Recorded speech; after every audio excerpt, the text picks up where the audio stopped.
வணக்கம். உலகெங்கும் ஐயாவளி பக்தர்கள் கொண்டாடக்கூடிய ஐயா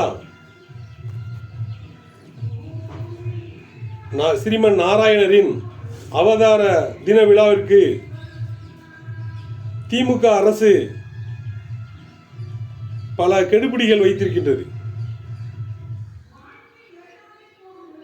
என்ன அப்படின்னா, உலகெங்கும் எல்லா இடத்துலையுமே ஐயாவளி இந்த அவதார தின விழாவை கொண்டாடி வராங்க.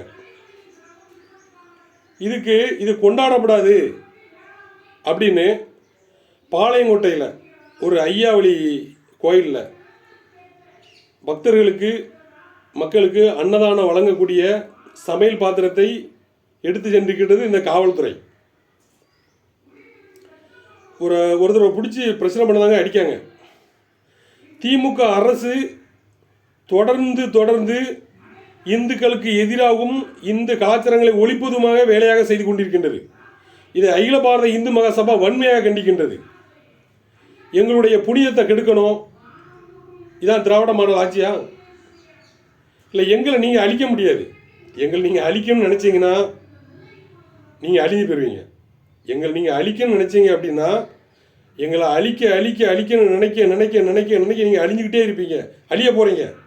உங்களுக்கு எச்சரிக்கை. எதுக்கு? புனிதமான ஐயாவோட வரலாறு தெரியுமா? ஐயாவோட அவதார நோக்கம் உங்களுக்கு தெரியுமா? இந்த உலகத்தில் எல்லாருமே ஜாதி மத பேதமின்றி ஓர் குடைக்குள் அரசாட்சி ஆள வந்தவர் தான் ஐயா வைகுண்டர்.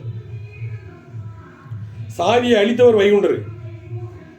எல்லாரும் சமத்துவம்னு சொல்லி தலப்பா கட்ட சொன்னார். யாருமே உயர்ந்தவன் தாழ்ந்தவன் எந்த பாகுபாடு இல்லாமல் எல்லாரும் தலப்பா அணியுங்க, இங்கே எல்லாருமே சரிசமம் என்பது ஐயா கொண்டு வந்தார் வைகுண்டர். ஆனால் அவரே நீங்கள் என்ன செய்யுங்க அப்படின்னா அந்த அவதார தினாவிழா கொண்டாடப்படாது அப்படின்னு சொல்லி திமுக அரசு செஞ்சிருக்கிறது வன்மையாக கண்டிக்கின்றோம். பாளையங்கோட்டையில் அந்த ஐயா பதிகளை போய் அந்த பாத்திரத்தை எடுத்து அங்கே பிரச்சனை பண்ண காவல்துறை மீது கொடுமையான நடவடிக்கை எடுக்கணும். இதை வேடிக்கை பார்த்து கொண்டு இருக்கப்படாது தமிழக அரசு. என்ன விளையாடுறீங்களா நீங்கள்? இதை வன்மையாக கண்டிக்கின்றது அகில பாரத இந்து மகாசபா. இன்னொரு முறை இப்படி நடக்கக்கூடாது. நடந்தால் நாங்கள் சும்மா விட மாட்டோம்.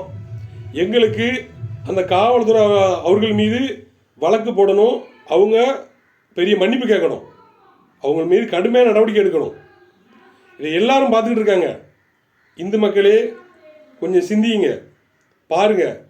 நம்ம இந்துக்களை அழிக்கிறதுக்காண்டியும் இந்த கலாச்சாரத்தை அழிக்கிறதுக்காண்டியும் என்னென்னலாம் பண்ணுதாங்கன்னு சிந்திங்க. அவங்க மீது கடுமையான நடவடிக்கை எடுக்கணும் என்று கேட்டுக்கொள்கிறேன். நன்றி, வணக்கம். அகில பாரத இந்து மகாசபா நெல்லை மாவட்ட பொதுச்செயலாளர்.